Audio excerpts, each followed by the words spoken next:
En la clase de hoy vamos a desarrollar la teoría del órgano. Creemos que es un tema de gran importancia porque hace fundamentalmente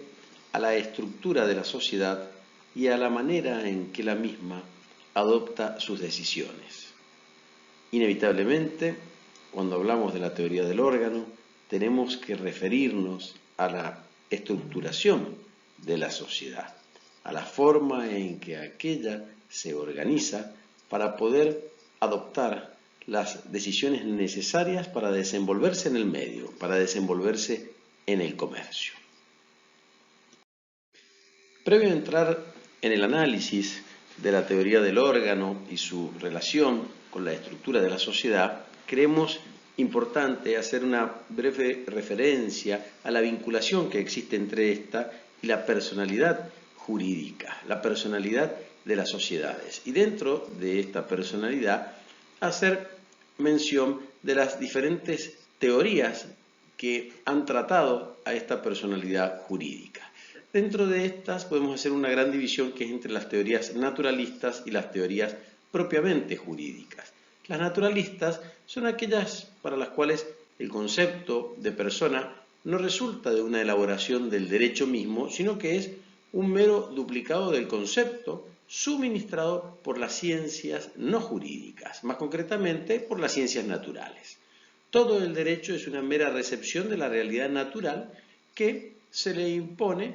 a los juristas, que no pueden estos apartarse, digamos, de este carácter natural que tiene la personalidad jurídica. Dentro de ellas podemos distinguir la teoría clásica, aquella que hace una referencia o considera a la persona colectiva como una persona ficticia. Esta es la doctrina de la ficción, o conocida como la doctrina de la ficción, de Savigny y de Winstead, donde la persona es siempre el individuo humano. Para ellos no existe otra persona que el individuo humano. Y el derecho positivo puede crear artificialmente una personalidad jurídica, pero ello es solamente con fines exclusivamente jurídicos y no de otro tipo. Otra teoría es la teoría de la realidad, aquella que considera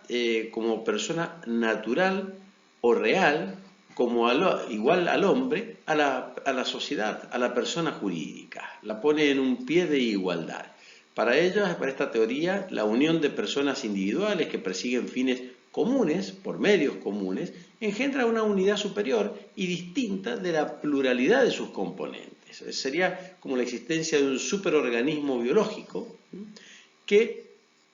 es un organismo incorporal, pero que está dotado de voluntad propia y de órganos. Es un poco la teoría que recepta Yerke o Gierke en Alemania. Y después tenemos las teorías negatorias dentro de estas teorías naturalistas, aquellas que lisa y llanamente niegan toda personalidad, sea ficticia o sea real, a la persona jurídica, a la sociedad, y explican jurídicamente las corporaciones de otro modo. En realidad lo explican como patrimonios sin sujeto, patrimonio separado. Las llamadas personas jurídicas, para esta teoría, son una especie de propiedad, una propiedad colectiva, que existe un uso común afectado a la utilidad general. Son patrimonios sin sujeto afectados a un fin. Relaciones que se dan entre patrimonios, podríamos decir, sin importar el carácter de que cuenten o no con personalidad jurídica, sino que lo importante aquí es el carácter de ese patrimonio separado. Por el otro lado, dijimos que nos encontramos con las teorías jurídicas, que son aquellas para las cuales el sujeto de derecho es concebido como un recurso mental artificial, un centro de imputación de relaciones o una mera forma jurídica de unificación de relaciones. Para estas teorías, ser persona para el derecho no es poseer una cierta estructura biológica como el ser humano, sino que se trata de ser el centro de imputación de derechos y de deberes. Ahí ponen el acento y es lo que interesa en definitiva al derecho, este carácter de centro de imputación, más y sin necesidad de crear, ¿no es cierto?, una teoría que entienda como que existe una persona, ¿cierto?, tal como lo plantean las teorías naturalistas en su caso concreto. Se ha vinculado también la teoría del órgano con la teoría de la representación. Es más, notamos nosotros que normalmente cuando este tema es elegido en el examen o tienen que exponer sobre el mismo, de inmediato hacen referencia, y gran parte de la doctrina así lo hace, a la relación de la teoría del órgano con la teoría de la representación como contrapuestas una de la otra. La teoría de la representación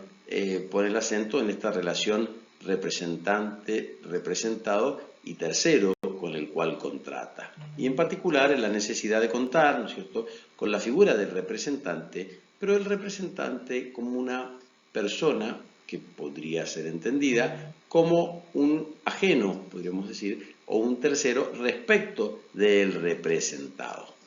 siendo el representado en este caso la sociedad que le otorga facultades suficientes a este tercero representante para que actúe en nombre y por cuenta de la sociedad frente a los terceros. Cuando hablamos de personas jurídicas es importante poder resolver lo que hace a la formación, la expresión y la manifestación de la voluntad de estos entes ideales. Y es aquí donde, siguiendo Colombres, tenemos que distinguir entre lo que es la formación de la voluntad y la ejecución o manifestación de esa voluntad. Cuando nos referimos a la formación de la voluntad, podemos hacer un análisis teniendo en cuenta, por un lado, lo que es la voluntad en sentido psicológico, como esa coordinación de todos los elementos que integran la conciencia en base a un fin pensado, mentado, como un deseo. Presupone necesariamente y requiere de la libertad como autodeterminación, esa libertad necesaria para esa manifestación, para esa formación, de la voluntad. Y también cuando hablamos de esta formación de la voluntad tenemos que hacer referencia a la voluntad y al derecho y la relación que ésta tiene con el derecho, entendida la voluntad como un objeto del derecho que tiene un carácter específico, suponen necesariamente una convivencia, una regulación normativa y exige en consecuencia también una sanción legal y una posibilidad de coerción para el supuesto en que esa voluntad no esté ajustada al derecho, no esté ajustada a la norma que determina y que le impone determinados límites a esta voluntad. Y por otro lado, dentro de esta distinción dijimos que tenemos que hacer referencia a la ejecución o manifestación de la voluntad que va a estar ello atado, podemos decir, a la manifestación, a la relación con el tercero, cuando esa voluntad es exteriorizada, ¿cierto? Y entra en ese caso, a través de esa exteriorización, a entablar relaciones jurídicas con los terceros. Acá el problema que se nos presenta es imaginar la existencia de una persona sin la presencia de una voluntad propia de ella, porque esto que acabamos de decir, que es ajustado al ser humano, cuando lo pensamos respecto de una persona jurídica, nos impone ciertas previsiones, podríamos decir, o ciertas consideraciones que necesariamente tenemos que hacer y que hacen en realidad a cuál va a ser respecto de la formación de la voluntad, el camino que vamos a seguir para que ella realmente pueda ser imputada a este sujeto de derecho, persona jurídica, y a su vez también lo relativo a la manifestación, a la exteriorización, podríamos decir, o a la ejecución de esa voluntad que se ha formado internamente dentro de la sociedad. Entre las soluciones que se han dado para analizar y tratar resolver fundamentalmente la expresión y manifestación de la voluntad por parte de la sociedad o de una persona jurídica, está la teoría del mandato y la teoría del órgano. En la teoría del mandato, la función jurídica de los órganos difiere y excede de lo que corresponde al mandato en particular. Y esto es lo que se le ha criticado, digamos, y lo que ha determinado la no aplicación de la teoría del mandato a esta relación que existe dentro de la persona jurídica entre la persona jurídica, la sociedad y su representante. Los órganos societarios no se limitan a representar a la sociedad en relación con ciertos actos, sino que absorben la totalidad de la vida de la sociedad, por cuanto ésta no actúa sino a través de sus órganos o mediante representantes que encuentran el fundamento de sus atribuciones justamente en actos de esos órganos. Acá se distinguen dos variantes. Una primera que sería la relación de mandato entre los socios de la sociedad con sus representantes. Esta sería inaceptable porque los representantes de la sociedad en realidad representan a la sociedad y no a los socios. Y la representan a la sociedad en tanto persona jurídica, en tanto sujeto de derecho. Y estos tienen una personalidad jurídica distinta a la sociedad. O sea, los socios son terceros, podríamos decir, en esta relación, en tanto son sujetos diferentes del sujeto de derecho sociedad. La otra alternativa o la otra variante que se habla es la de los representantes como mandatarios de la sociedad. Pero la crítica que se le hace es porque para que exista un mandato debe existir un mandante y un mandatario. Y si el mandante es la sociedad, ¿cómo hacemos o cómo determinamos la expresión de voluntad por parte de esta sociedad? No sé si me explico. Si el mandatario es quien va a representar ante terceros a la sociedad, ¿quién representa a la sociedad para conceder el mandato a ese mandatario? Entonces, la teoría del mandato, en este sentido, no solo tiene defectos teóricos, sino que también los tiene en la práctica, porque obliga a una constante distorsión de las reglas que rigen el contrato de mandato para definir la posición jurídica de los representantes. La compleja estructura de reglas y principios aplicables a los órganos societarios que vamos a tratar de desarrollar en esta clase, excede a las cuestiones societarias en materia de representación. O sea, es mucho más amplio que la representación en sí. Y esto lo dice muy bien Cabanellas. Cuando nosotros hablamos de la teoría del mandato, hablamos de la teoría del órgano, vamos a ver que tiene una complejidad muy superior a lo que es mandante-mandatario, porque incluso nos encontramos con órganos que cumplen diferentes funciones y, por ejemplo, no todos representan a la sociedad. Por eso se dice que es incompatible con los límites que sienta la figura contractual del mandato, el sistema de representación y de adopción de la voluntad por parte de la sociedad. En la teoría del órgano, no hay por qué ceñirse a la celebración de actos jurídicos imputables a un sujeto de derecho. O sea, no todos los actos realizados por los órganos son necesariamente imputables, no tenemos por qué ceñirnos necesariamente dentro de esta teoría del órgano a la imputabilidad de determinados actos a un sujeto de derecho. La actuación de la sindicatura, por ejemplo, en principio se concreta en funciones de fiscalización y no importan necesariamente actos jurídicos. Hay comunidades que cuentan con un órgano asambleario y sin embargo no son sujetos de derecho, como son los fondos comunes de inversión. Y también la función del órgano puede consistir en una actividad que no significa, como dijimos, la realización de actos jurídicos, como puede ser vigilar que los órganos sociales den debido cumplimiento a la ley, al estatuto o al reglamento, conforme lo destaca Otaegui. Alperín, cuando marca las diferencias entre el representante y la teoría del órgano, destaca tres aspectos. En primer lugar, nos dice, miren, como no todos los representantes son órganos, no siempre órgano implica representación. Algunos, como la asamblea, tienen funciones deliberativas y directivas con carácter prevalentemente interno y no externo. Lo propio ocurre con la sindicatura. En segundo lugar, destaca que el representante expresa su propia voluntad y presupone una voluntad del representante separada, mientras que cuando estamos en la teoría del órgano, es siempre el depositario y el vehículo de la voluntad única a ese representante, ¿Qué es la persona jurídica? Por eso, cuando hablamos de la teoría del órgano y aplicamos la teoría del órgano, decimos que quien está representando a la sociedad de manera orgánica es la sociedad misma que está actuando en ese momento.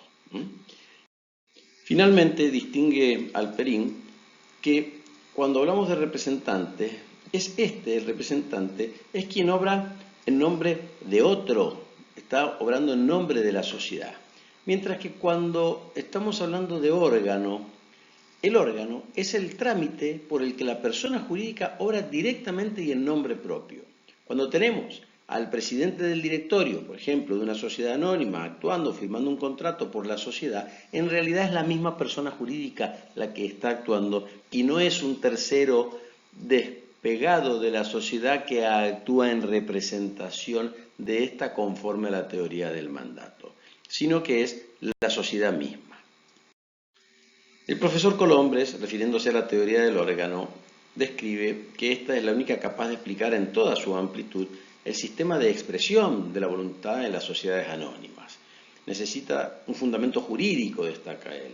que es no pensar en organismos biológicos, sino en el contrato de organización, que es la base de toda esta moderna elaboración del derecho de sociedades. Esto supone, en primer lugar, la presencia de un individuo o un grupo de individuos, si fuere más de uno, que está facultado para obrar de cierta manera, que son los órganos.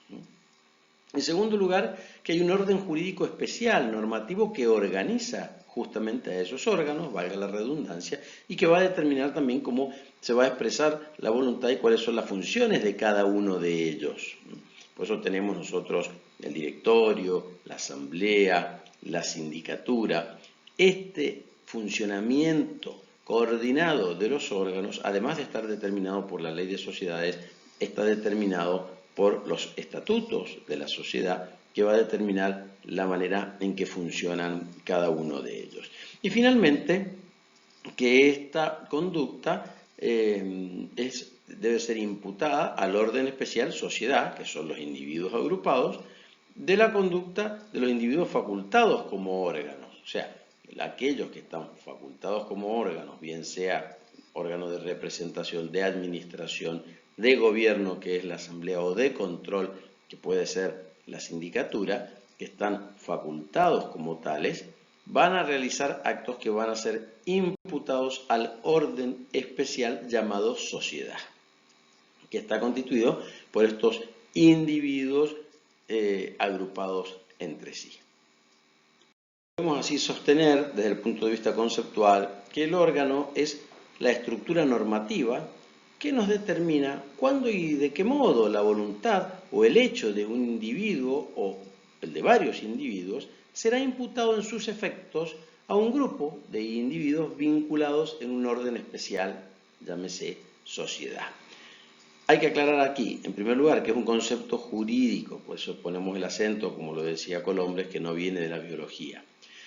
Segundo, que los órganos no tienen personalidad, no son sujetos de derecho. El sujeto de derecho es la sociedad. Y como no tienen personalidad, no tienen capacidad. Las personas son las que tienen capacidad. ¿Qué es lo que tienen los órganos? Tienen competencias, tienen funciones que le han sido asignadas y esas funciones serán más o menos exclusivas según de la sociedad que se trate, según del órgano que se trate, y según también las previsiones que se pudieran haber realizado en los estatutos de esa sociedad. Y finalmente remarcar que el titular de los derechos y de las obligaciones es siempre la sociedad, porque es la persona jurídica. Distingue la doctrina entre el autoorganicismo y el organicismo diferenciado. Cuando hablamos de autoorganicismo nos referimos en particular a las sociedades de personas y está dado como característica por existir en primer lugar un amplio margen para la autonomía de la voluntad, para realmente organizar la sociedad como a uno mejor le plazca. Normalmente tienen un régimen de responsabilidad agravado, un régimen de responsabilidad solidaria, ¿cierto?, entre los socios, como ocurre por ejemplo en la sociedad colectiva. No requiere necesariamente la distribución de tareas, ¿no?, porque pueden ellas ser indistintas. Por ejemplo, la sociedad colectiva, si nada hubiéramos dicho nosotros en el acto constitutivo o en el contrato, la representación y la administración la tienen todos los socios, todos ellos. Eso no implica que no podamos acordar que también sea de manera conjunta, por ejemplo. Entonces, no requiere esta distribución de tareas. Normalmente cualquier socio puede administrar, no requiere la existencia de órganos, necesariamente, y el funcionamiento de las reuniones de los socios, ojo, no estoy diciendo reunión de socios, reunión de los socios en general, quedará librado a lo que ellos acuerden, a lo que ellos pacten. Frente al autoorganismo tenemos el organismo diferenciado. El organismo diferenciado sería el ejemplo de la sociedad anónima, donde nosotros tenemos una regulación legal expresa que nos marca cuáles son las funciones o competencias que va a cumplir la asamblea, el directorio, la sindicatura y así cada uno de esos órganos en particular, y podríamos marcar como un cuarto órgano la representación por parte del presidente del directorio. Este organismo diferenciado es aplicable también a la sociedad de responsabilidad limitada, aunque la ley nos da mayores márgenes para respecto del uso, digamos, de la autonomía de la voluntad y la posibilidad de organizar cada uno de esos órganos internamente de una manera más flexible, como podría ser el ejemplo de las asambleas o la toma de decisiones por parte de los socios en la sociedad de responsabilidad limitada. Tenemos después lo que nosotros llamamos un sistema mixto, que sería el de la moderna sociedad por acciones simplificada, o SAS, que tiene respecto de algunos órganos en particular un régimen estricto en cuanto a su toma de decisiones, ¿no es cierto?, y en cuanto a su funcionamiento, como podría ser, por ejemplo, la sindicatura cuando ésta existiere, y un sistema amplio respecto de la organización de otros órganos, como podría ser, por ejemplo, la toma de decisiones por parte del órgano de gobierno o reunión de socios. Distinguimos así, cuando hablamos entonces del organismo diferenciado, piensen en una sociedad anónima, los diferentes órganos de la sociedad donde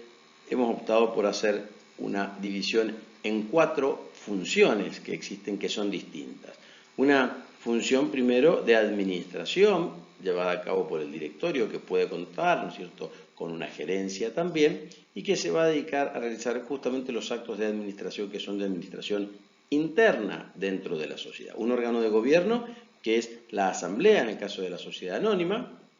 en el caso de otras sociedades se denomina o se puede denominar reunión de socios, que es justamente el órgano de gobierno que va a determinar las directrices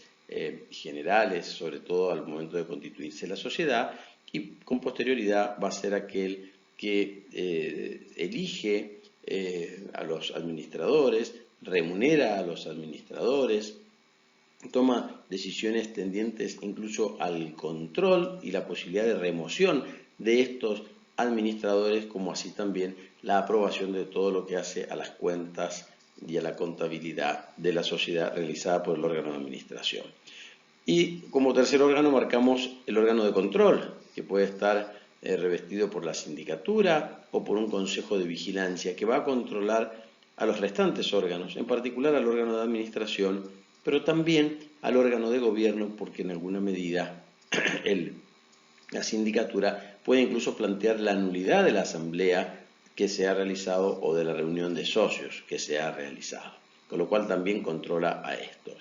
Y por último destacamos la representación como una función distinta de la administración, donde en la sociedad anónima se ve claramente cómo quien tiene la representación es el presidente del directorio y la administración es del directorio, que puede estar compuesto por varios integrantes.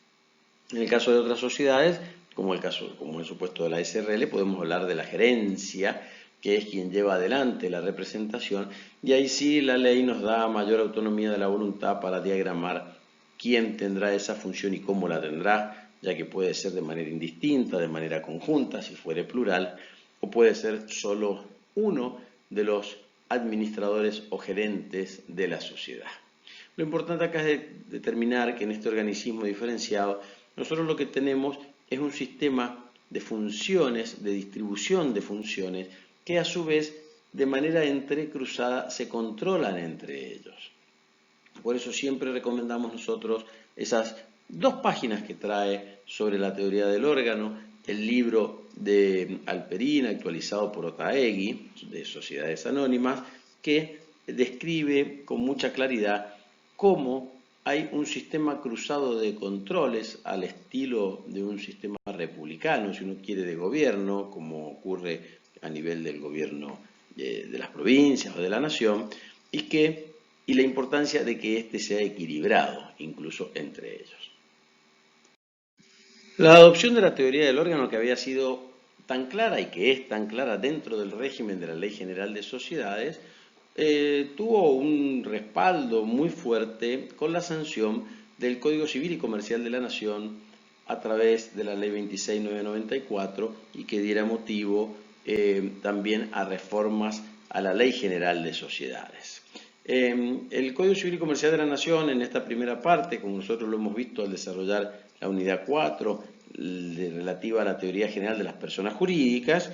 incorpora dentro del artículo 158 un encabezado que no deja lugar a dudas en cuanto a la necesaria existencia de órganos en todas las personas jurídicas. Y dice,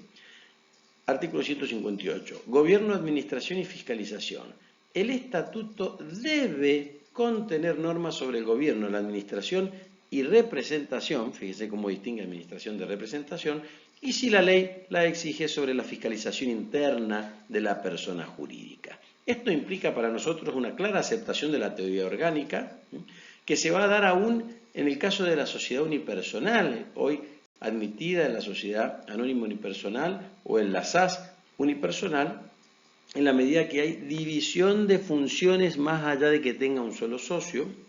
y lo que remarca también el artículo 158 es esta distribución de funciones entre cada uno de los órganos a la que nosotros hacíamos referencia.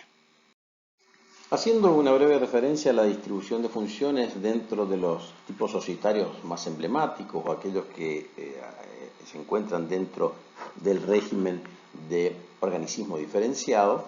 tenemos que comenzar por la sociedad anónima. En la sociedad anónima nos vamos a encontrar con la administración, que está a cargo de un directorio conforme al artículo 255 y siguientes de la Ley General de Sociedades, y que este directorio puede estar compuesto por uno o más miembros, no necesariamente debe ser uno. Eso sí, cuando la sociedad estuviere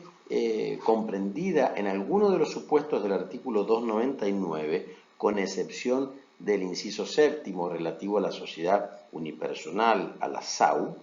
el directorio debe ser plural en número impar. ¿Esto qué quiere decir? Que tiene que tener al menos 3 integrantes.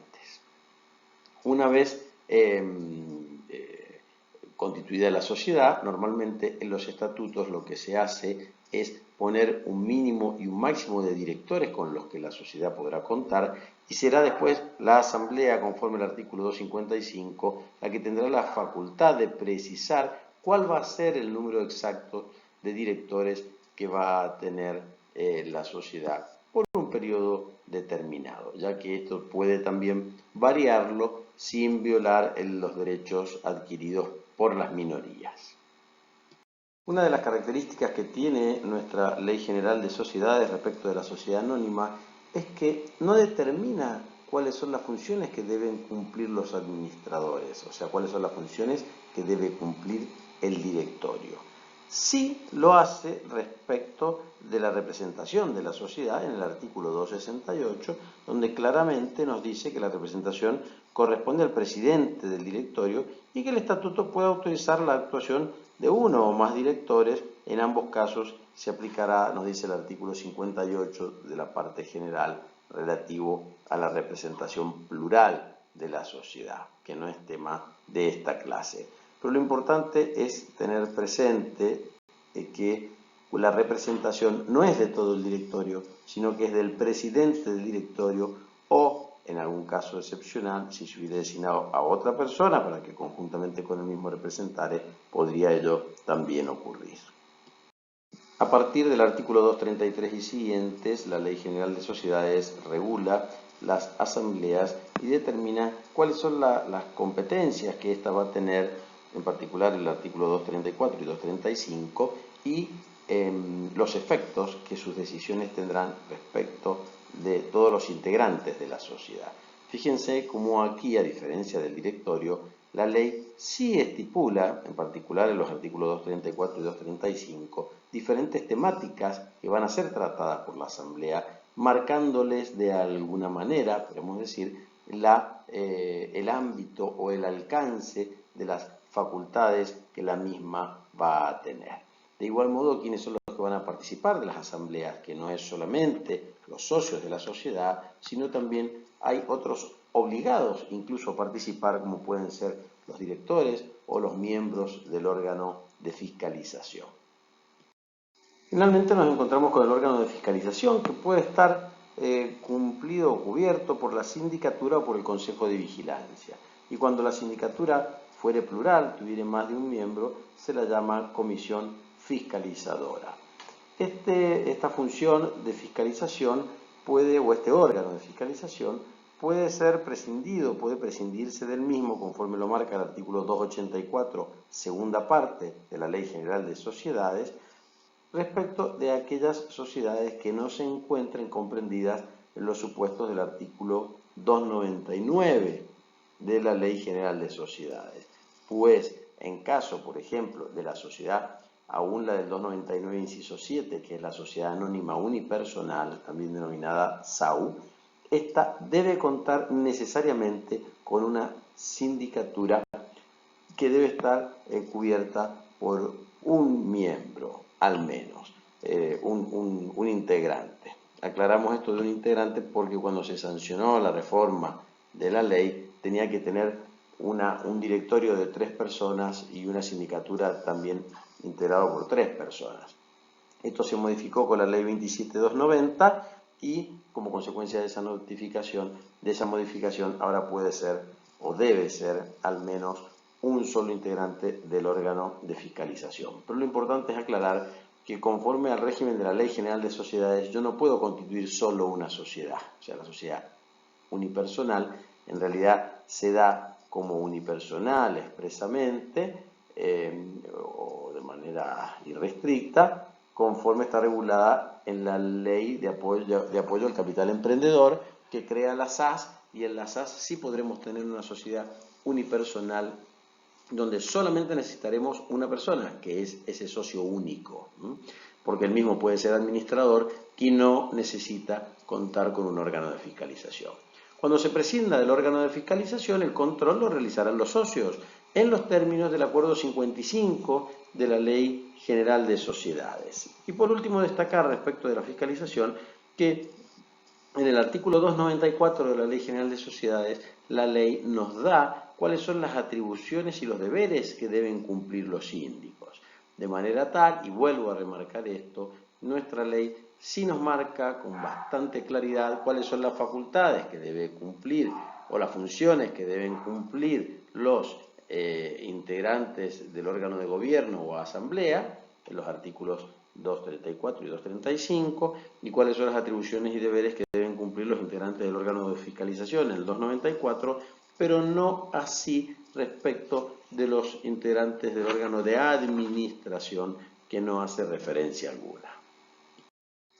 Pasando a la sociedad de responsabilidad limitada, nos encontramos con la regulación de sus órganos en la Ley General de Sociedades a partir del artículo 157. En lo que hace a la administración estrictamente, que acá también podemos distinguirla de la representación, más allá de que la ley no lo hace en artículos separados como en la sociedad anónima, la administración va a estar cubierta por la gerencia. Y esta gerencia hay libertad de organización de la misma. No es el caso de la sociedad anónima, donde yo necesariamente el directorio va a funcionar cuando es plural como un órgano colegiado. Aquí, la gerencia, cuando ésta fuere plural, yo puedo organizar la administración de manera indistinta, ya que cada uno individualmente obliga a la sociedad y toma decisiones de la sociedad, conjunta. Ahí necesito que estén todos los gerentes, ¿no es cierto?,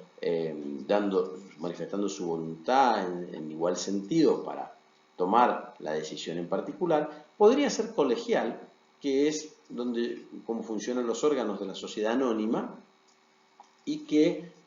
implica no solamente la adopción del método colegial, sino que este método colegial determina la necesidad de que exista la posibilidad de deliberar y que sus decisiones además se tomen por mayoría. O sea, además de adoptar el método colegial que implica la deliberación, adopta también el sistema mayoritario en el caso de la sociedad anónima. Aquí podría perfectamente elegirse u organizarse la administración de esa manera. Y también nos da una posibilidad la administración de la gerencia en la SRL, que es la posibilidad de darle atribuciones exclusivas a diferentes personas. Esto es muy importante porque en los términos del artículo 157 de la Ley General de Sociedades va a determinar la responsabilidad de los gerentes, porque ella va a depender de su responsabilidad, sea individual o solidaria, va a depender de la organización de la gerencia y de la reglamentación de su funcionamiento que se establezcan en el contrato. La representación la van a tener los gerentes, que en este caso podrá ser indistinta, conjunta o con atribuciones específicas. Cuando decimos atribuciones específicas, por ejemplo, piensen en un gerente de recursos humanos. Bueno, el gerente de recursos humanos tendría facultades suficientes de manera individual y autónoma para tomar la decisión de despedir a un empleado o para contratar un empleado. No aplicamos acá el régimen colegial porque entendemos que el mismo no es factible para llevar adelante la representación de la sociedad. A tal punto es así que en el caso de la anónima, en el directorio que necesariamente debe tomar sus decisiones de manera colegial, la representación la tiene solamente el presidente del directorio. Respecto al gobierno, al órgano de gobierno en la sociedad de responsabilidad limitada, el mismo nos da en el artículo 159 una amplia facultad para adoptar el sistema que mejor consideren los socios para la toma de decisiones por parte de los mismos. Por eso nos dice en el encabezado del 159, el contrato dispondrá sobre la forma de deliberar y tomar acuerdos sociales. Y en su defecto nos dicen, o sea, para el caso en que no se hubiere adoptado ninguna forma, nos dice que serán válidas las decisiones que se adopten, las resoluciones sociales que se adopten a través del voto comunicado a la gerencia, bien sea a través de un medio de correspondencia o inclusive el que uno pueda dejar por escrito en la sociedad. Fíjense que es común encontrar doctrina que habla sobre la reunión de socios en la sociedad de responsabilidad limitada, pero si ustedes leen del artículo 159 al artículo 162, no van a encontrar mención que haga referencia al órgano de gobierno identificado como reunión de socios, cosa que sí hace, por ejemplo, la ley de apoyo al capital emprendedor respecto de las SAS. Acá se habla de estas, en primer lugar, de la gran libertad que tienen los socios para plasmar en el contrato la forma de tomar los acuerdos sociales. Si ello no hubiera sido ejercido, los métodos que son válidos para la adopción de acuerdos, y después, en el 159, segunda parte, impone la toma de decisiones a través de asamblea, con lo cual ya estamos hablando de un órgano colegiado con determinadas características, cuando se trata de una sociedad que está en el artículo 299 y que sus capital, el 299 inciso 2, por ser su capital superior a los 50 millones de pesos a dinero de hoy. En ese caso necesariamente tiene que ser en asamblea la aprobación de los estados contables, y a esa asamblea se le van a aplicar los requisitos de la asamblea de la sociedad anónima, con la excepción de la notificación a los socios que debe realizarse de manera fehaciente y no a través de la publicación de edictos. Esto, ¿por qué lo remarcamos? Porque la ley después, en el artículo 160 y en el artículo 161 y 162, hace referencia solamente y utiliza la terminología de asamblea, si ustedes observan con detenimiento, de cómo se van, digamos, a tomar las decisiones. Habla de asamblea o habla de decisiones tomadas de otra manera, pero no hace referencia a la terminología esta que yo les decía de reunión de socios, lo que creemos que es importante destacar. Finalmente, la referencia al órgano de control o a la fiscalización que puede ser ejercido, esta fiscalización que es optativa en el caso de la sociedad de responsabilidad limitada, al igual que como era la sociedad anónima, excepto en este caso, conforme al artículo 158, la sociedad que se encuentra incursa en el artículo 299, inciso 2, o sea que tiene un capital superior a los 50 millones de pesos. De lo contrario, no es obligatoria, es optativa y cuando fuere optativa o cuando se prescindiere de ella, el control lo van a realizar los socios en los términos del artículo 55 de la Ley General de Sociedades. En el caso de que se quiera incorporar la fiscalización interna, podrá ser bien a través de una sindicatura o de un consejo de vigilancia, tal cual como ocurre en la sociedad anónima. Finalmente, y para cerrar, una referencia a las SAS, o Sociedades por Acciones Simplificadas, conforme están reguladas en la Ley 27.349. Nosotros hicimos, cuando la tuvimos que enmarcar dentro del organismo diferenciado o autoorganismo, dijimos que entendíamos que se trataba de un sistema mixto, y ello lo hacemos en referencia a la previsión del artículo 36, inciso 7, que cuando nos habla de la administración, de la organización de la interna de la sociedad, nos dice que la organización de la administración, de las reuniones de socios y en su caso de la fiscalización, deben estar todas ellas previstas en el instrumento constitutivo.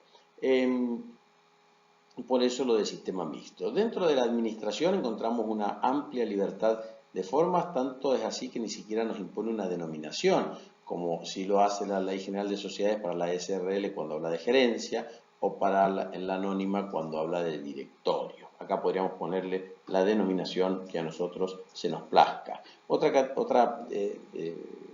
aspecto a destacar es el relativo a la duración de los administradores, que no tienen un plazo de duración como sí lo tienen los administradores o los directores de la sociedad anónima, que pueden durar 3 ejercicios o 5 años si fueren elegidos por el Consejo de Vigilancia, pero no más de ello. Aquí podría ser ilimitado como sí lo es también un gerente de una sociedad de responsabilidad limitada. Y lo que sí ha hecho la ley de SAS, que también es importante destacar, es aclarar que los administradores deben ser personas humanas, cosa que no trae la Ley General de Sociedades respecto de los directores del anónimo, de los directores de la anónima, lo que ha traído discusión en la doctrina respecto a la posibilidad de una persona jurídica de revestir o no el carácter de administrador de una sociedad anónima. Es interesante la regulación que trae la SAS respecto de la representación, porque despega esta función de los integrantes del órgano de administración. O sea, no necesariamente, conforme está redactado el artículo 50 de la Ley 27.349, debe ser el representante legal un administrador, o al menos así lo interpretamos del texto de la ley. Si ustedes observan la última parte del artículo 51 de la ley, dice que la representación legal de la SAS también podrá estar a cargo de una o más personas humanas, socios o no, designados en forma prevista en el instrumento constitutivo.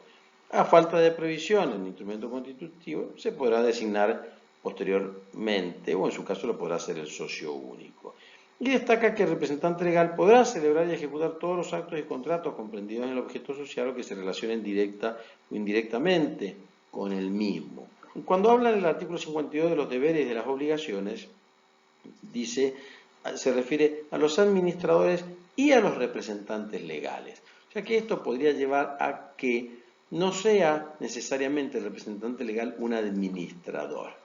No obstante esto, la Inspección General de Justicia de la Nación, tan pronto salió la ley que regula la SAS y que creara la SAS, exigió en su resolución que debía tratarse de un administrador de la sociedad, o sea que no podía ser representante alguien que no fuera además administrador de la sociedad. Creemos que no es lo que dice la ley, ni mucho menos lo impone de esa manera. Respecto de la función del órgano de gobierno, creemos importante destacar que el artículo 53, que es donde está tratado y está regulado, hace referencia expresa, al igual que también lo hace el artículo 36, a que debe denominarse o se denomina como reunión de socios. O sea que acá sí nos da un nombre que no tiene la sociedad de responsabilidad limitada para su órgano de gobierno y que sí tiene la SAS, que es el de hablar de reunión de socios. Fíjense que la SAS no lo trae para el órgano de administración porque no le pone denominación, no dice si es una gerencia, un directorio o qué. Por eso nosotros siempre marcamos la absoluta libertad que existe de denominación en tal sentido, pero no sería igual esto respecto del órgano de gobierno porque acá sí nos impone que se trate de una reunión de socios y así lo exige inclusive nuestra Dirección de Personas Jurídicas de Mendoza. Esta reunión de socios, dentro de su estructuración, sí hay una amplia libertad de formas, como es característica de todas las SAS, para la toma de decisiones, cómo se va a llevar a cabo esa toma de decisiones y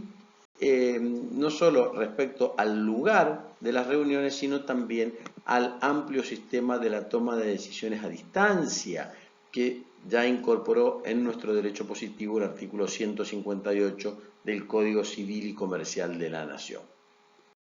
Respecto de la fiscalización, la Ley 27349 introduce en la parte final del artículo 53 la referencia al órgano de fiscalización. Y lo que nos dice, en definitiva, es que el instrumento constitutivo podrá establecer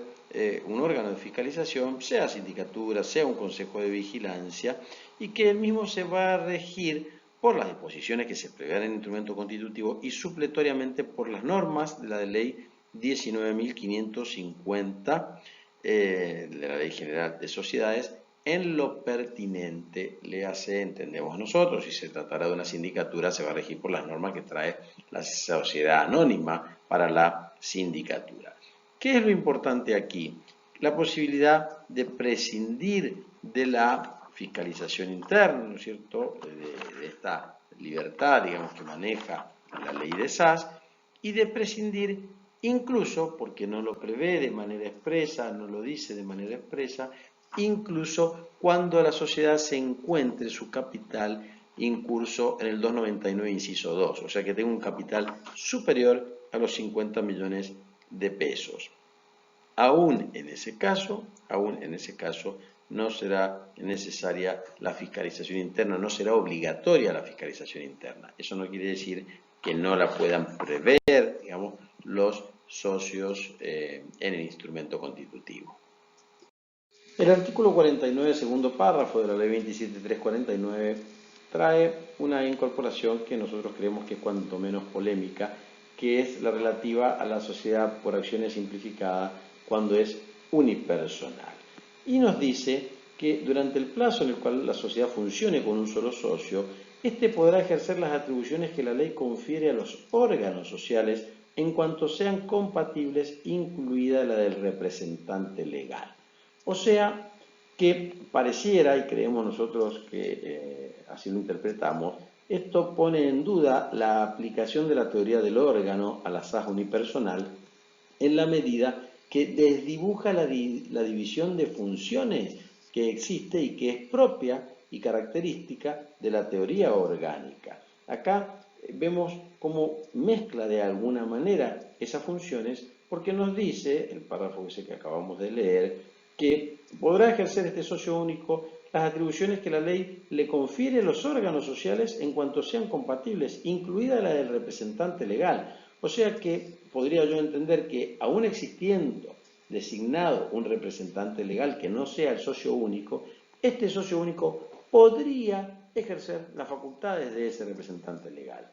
O incluso podría ejercer también las facultades de administración si el administrador fuera otro, fuera un tercero, no necesariamente el socio único. Según la postura de Balbín en su libro, dice que no, que él entiende que se sigue respetando y que se debe cumplir con el funcionamiento orgánico de la sociedad. Nosotros en esto nos permitimos discrepar, creemos que el párrafo no aclara y en todo caso lo que hace es desdibujar la instrumentación y la estructuración de la sociedad conforme a la teoría del órgano. Algo que no ocurre en la SAU, en la sociedad anónima unipersonal, porque en ese caso la ley no solo